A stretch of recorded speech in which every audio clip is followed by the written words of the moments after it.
Right, hello, welcome to today's video in Sembang Bola KZ channel. So hari ni aku nak cerita sikit dengan korang apa sebenarnya yang terjadi ketika Man United kalah lawan Leicester semalam 4-2. So aku nak kongsi dengan korang dua benda lah yang aku find. One is on the pitch and also we can also discuss something off the pitch. Before the international break, the game Everton, we were all blaming the selection of McTominay and Fred, and rightly so, because Ole's persistence with going with McTominay and Fred have cost us a lot of games and cost us a lot of victories, cost us a lot of points. Tapi kali ni aku sebenarnya excited nak tengok this midfield with Matic and Pogba and Bruno, because this was the midfield that I think brings the most balance, brings the most energy, brings the most basically it's the midfield that is an ideal midfield. You have one holding midfielder yang akan menang bola. I think we see a lot of that from Matic in the first half juga.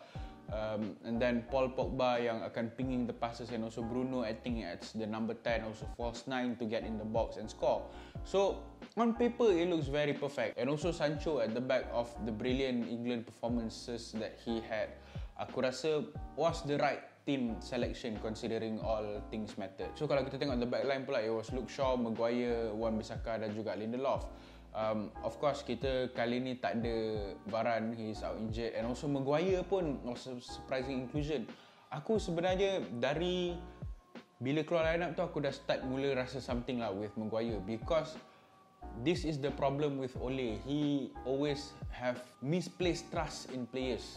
Benda ni mungkin akan sound harsh, tetapi bagi aku, this misplaced trust in players that he thinks can perform, contohnya macam McTominay after back from that groin injury. I was worried juga yang dia akan start Rashford for this game, because you know how Ole is, he likes these players. I think he has a few core players yang kita pun boleh nampak that he is unable to drop kan, even with very bad performance. With Rashford, kita nampak even last season when Rashford was injured, he was playing week in week out. Of course there were a few goal contributions and then we're not going to complain about that. Tetapi in terms of development to Rashford sendiri as a young player, I don't think that will bode well in the long run untuk dia, sebab dia adalah seorang player muda. He came into the scene quite early under Van Gaal, and then last season he was carrying that injury. It wasn't really good even for England, even for Manchester United. It will not be good for anyone. But of course last season kita pun tahu there is that lack of depth in squad, so I understood why. But this time when you select someone like Maguire who has been out for a few weeks, there is the lack of match fitness there. That is quite obvious. Match fitness ni bukan sahaja whether he can go 90 minutes physically, tetapi whether he can go 90 minutes mentally, whether he can face the crowd. And it's obvious Maguire wasn't up to it today. Apa yang Ole nampak in him after coming back from injury for him to actually be selected, that is appalling. Okay, and then the first half started. When the first half started, we had a few chances, but most of them were long range. I think Sancho, Ronaldo, they tried to create a few passes combinations. It was working at times, it was not working most of the times.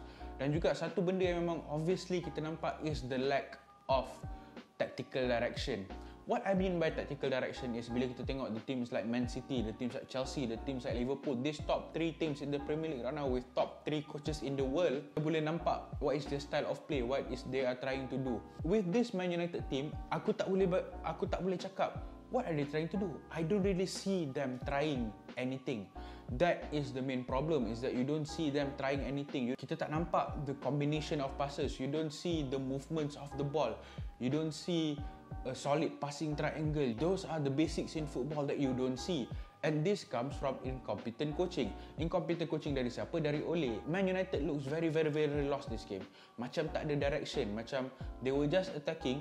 So let's say if Bruno gets the ball, he just see what is the most obvious option to him. He won't go for that, he'll go for the more obscure option, try to take the risk.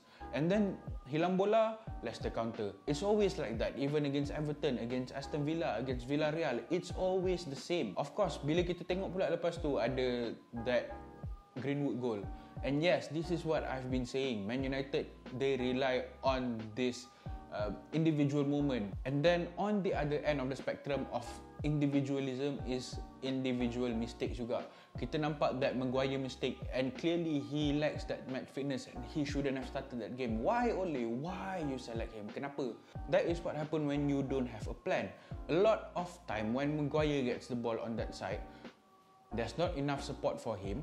There is no enough midfielder who is showing for the ball.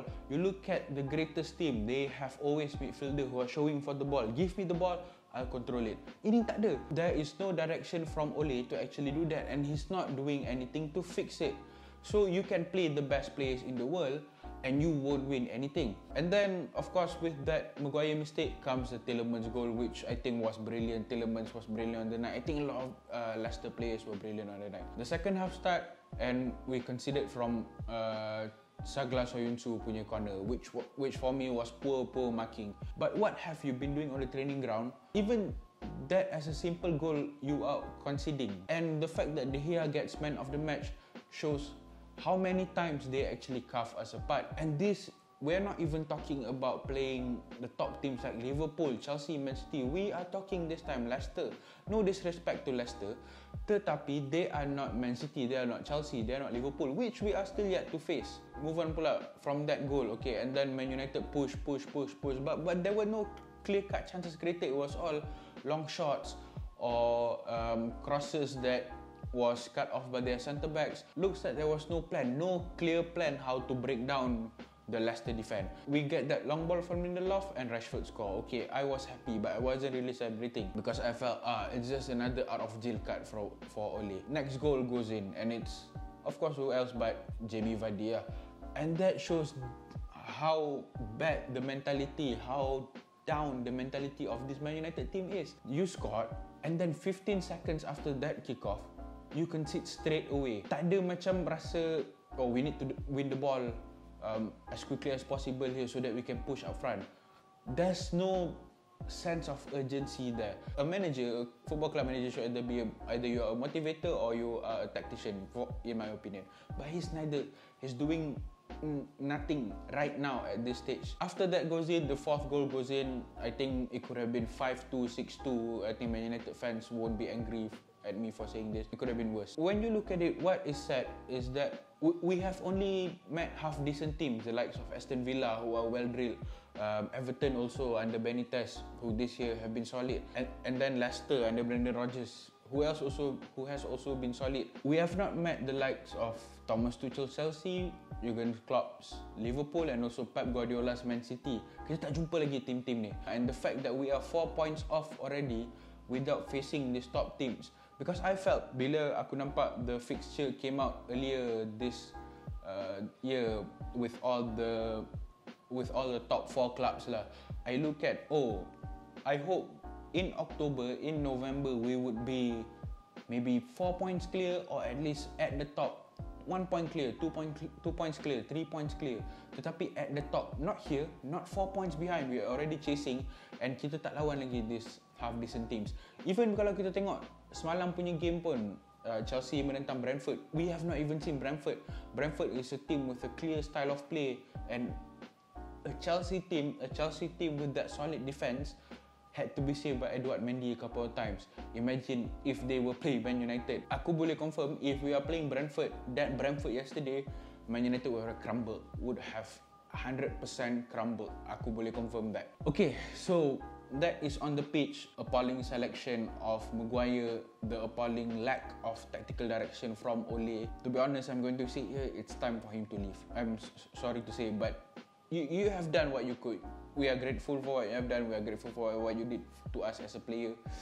But if you really love this club, it's time to leave, really, to be honest. Off the pitch pula, it was there last season. It was there past few seasons kita nampak is the owner. They don't care about the football. They don't care about what the performance on the pitch is. What they care is that Ole ni adalah seorang yang nice to the media, seorang yang a former player, seorang yang treats the media very well, who makes the players happy. Whatever Man United is facing right now, they don't care about what we fans think. Bila kita tengok owner macam Roman Abramovich, he was quick to sack Lampard. Walaupun lepas tu, if you talk to a few Chelsea fans, whether betul ke treat Lampard macam tu until they win, some of them were not convinced until they got to the Champions League final and win it.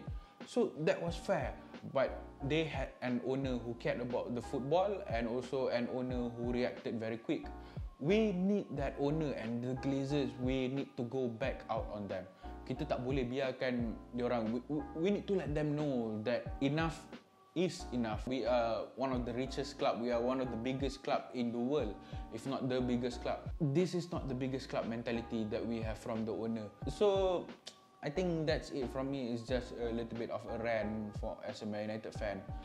So anyways, if you like the video, click like, press subscribe to us. Kita akan ada lagi more content macam ni. Leave a comment down below what you think about Manchester United so far, and that's it. See you in another video. Thank you for watching. Bye bye.